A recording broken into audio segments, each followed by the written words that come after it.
Okay, here they are. These beautiful Bell Love tea cakes.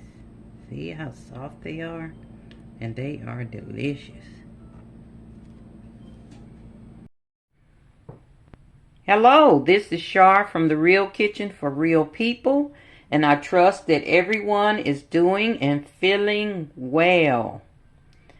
As we celebrate the month of love, we know that God is love, and we want to celebrate it today by making what I call Bell tea cakes.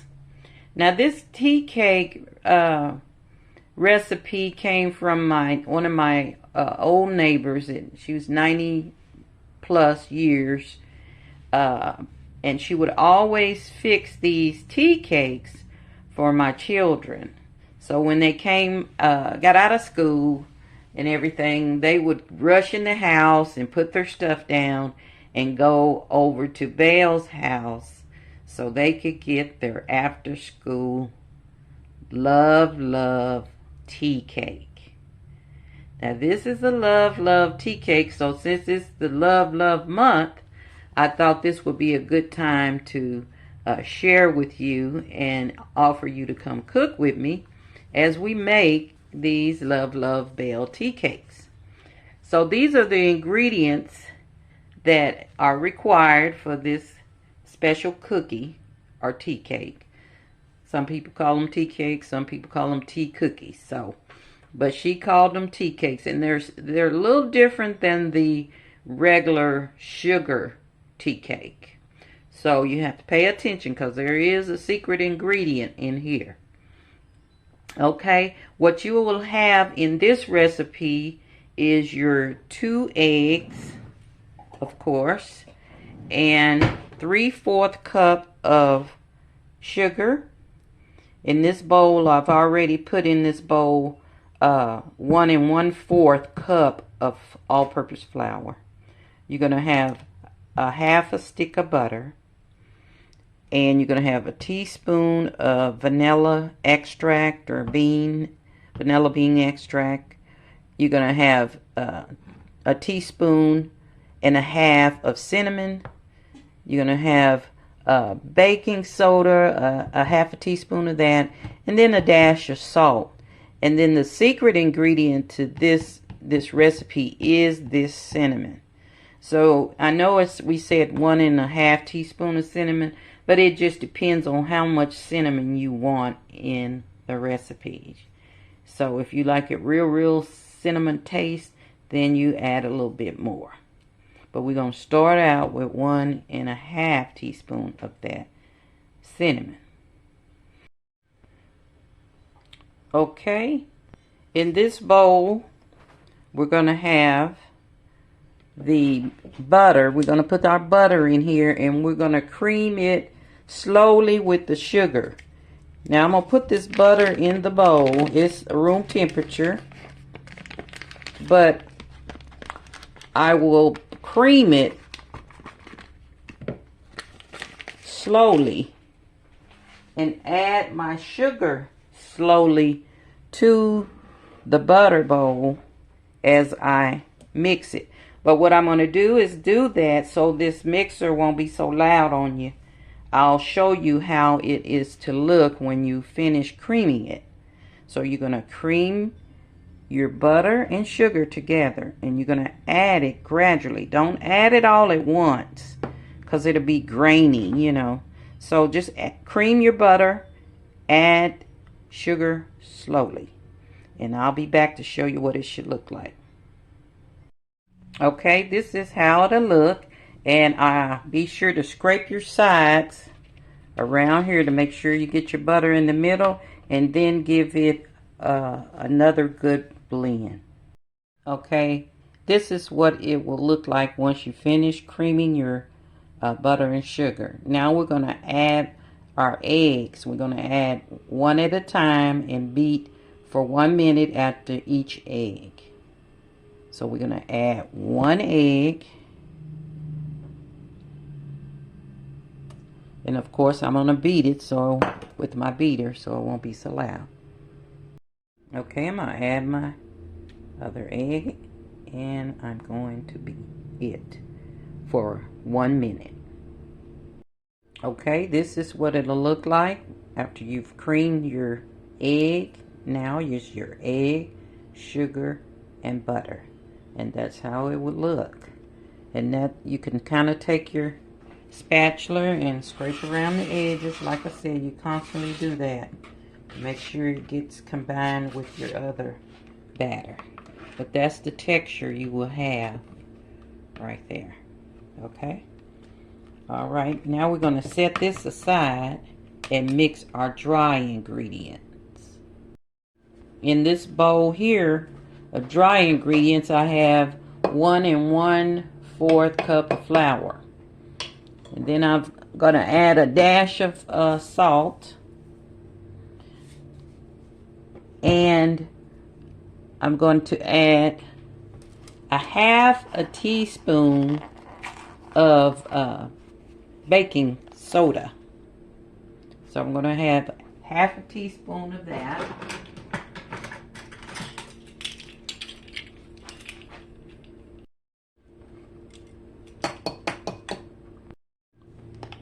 About 1 1/2 teaspoon of cinnamon. For now, sometime I like a strong cinnamon taste, so I may add some later. But right now, it's going to be 1 1/2 teaspoon of your ground cinnamon. Okay, and then we're going to stir those up together. Just toss those around in your bowl, and so that all your seasonings will be incorporated into this flour. All your cinnamon and salt and soda is in this flour bowl.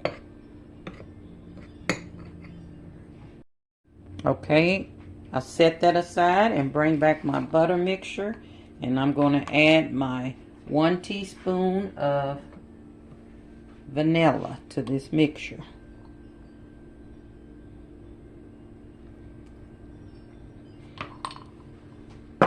And then I'm going to blend that. And now I'm going, once I've blended my vanilla in there, I'm going to add my flour in there a little bit at a time. So I'll add it in 3 parts, a little bit at a time, and blend after each entry of your flour. So I'm going to put a little bit in there now. And then I'm going to blend. And as I said, I'll blend this and be back. Okay, that's my first blend. I'm going to put my second flour in and blend. Okay, now I'm going to put in my last part of my flour.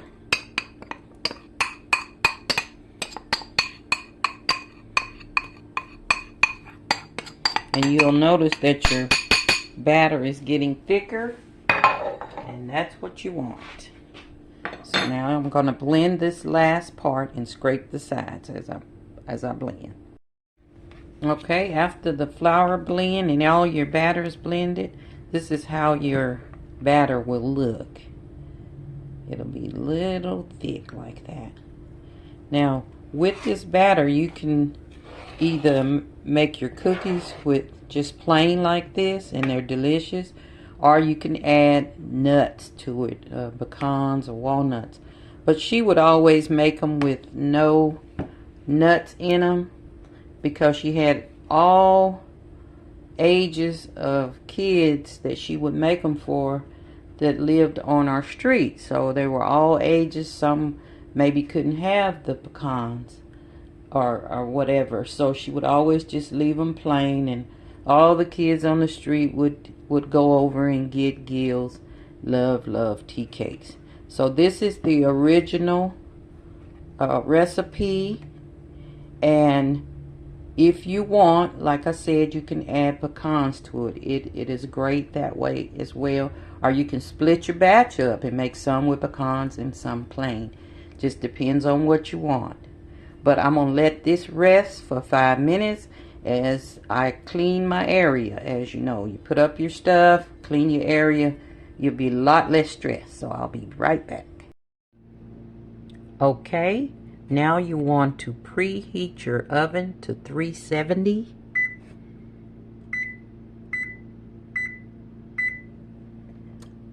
Okay. Okay, now you're gonna line your cookie sheet with parchment paper. And I'm so glad that they have this pre-cut now. So you can just lay that in your cookie sheet pan like that. And we're gonna take a tablespoon of batter, about like that, and you're gonna put it on your cookie sheet. Now if you want them bigger or you want them smaller, that's up to you, but she would always just take a tablespoon like that and just push it onto the cookie sheet like that. And you fill that up, fill your whole cookie sheet up with those cookies. Now as you can see in the background, this is my cookbook, The Real Kitchen for Real People. It is for sale on Amazon under Char's Cookbooks, and right now they're on sale, so you can, for a limited time, you'll be able to get them for a pretty good price. So if I were you, I would get out there and get them, even if you get them and save them for Christmas gifts, wedding gifts. They make great wedding gifts. So that will be a great gift to someone to share awesome recipes that are memorable recipes around your table as well. So be sure to check that out. I'll have the link below, so you don't have to worry about trying to hunt it. I'll have that link below. Okay, let's get back to the cookies. Now what we're going to do, I'm going to get a little bowl and put some cinnamon in it and sugar and mix it up, because I'm going to sprinkle that on the top. And I'll show you that once I get all my cookies on the sheet. Okay, I got a tablespoon of sugar in this container, and I'm just going to sprinkle a little, probably I would say another teaspoon of cinnamon in this bowl. And then I'm going to just kind of mix it up here like that. This is going to give it that real strong cinnamon taste on your cookies. And then you just take this and sprinkle it over your cookies like that. Okay? Just sprinkle it over your cookies. You don't have to be a certain way. Just put them, and you may not use it all, and that's okay. You can always put it in a container and save it. Okay. That is what it'll look like when you get ready to pop it in the oven. Like I said, it will smell up the whole neighborhood. They are so good, and they are so soft and perfect for any age, all the way from a toddler to a 90-year-old, or anyone that has to have soft food. My mom would always request these from me. As she got older, they were soft and easy, on her teeth. But yes, these are fantastic, and I'm going to put them in the oven and let them cook for about 10 to 12 minutes, depending on your oven. So I'll see you when I get back. Okay, while these are cooking, here's the cookbook, and you'll see this is a picture of my dining room table during a Mother's Day feast, it looks like. And we have memories are made when gathering around your table. So this is a fantastic book. It has a lot of recipes in it. There's homemade scratch from the Real Kitchen and the Grill Master. It's just a awesome cookbook. It kind of tells you a little bit. It's called a family story cookbook. So it kind of we have different comments in from family members, and as you can see in the background, that is my mom's writing on every page in the background of this book. So it is an awesome book put together by a great designer. And that information is also available for you inside the book. But go to Amazon. I have a few that's still on sale, so you can purchase this and follow along with me. So until the cookies get done, I'll see you in a minute. Okay, here you have it. Your Belle Love tea cakes. And see how soft they are? Oh man. And it's, let me taste it. They are so good and simple. It's full of love. And like I said, it's in my cookbook. And if you like it, thumbs up below and give me a comment. Let me know what you think. And these are the Belle Love tea cakes. And they're a little different than the other tea cakes. They have that secret ingredient I told you about. So, without further ado, if you're not subscribed, please do so. And if you like, join our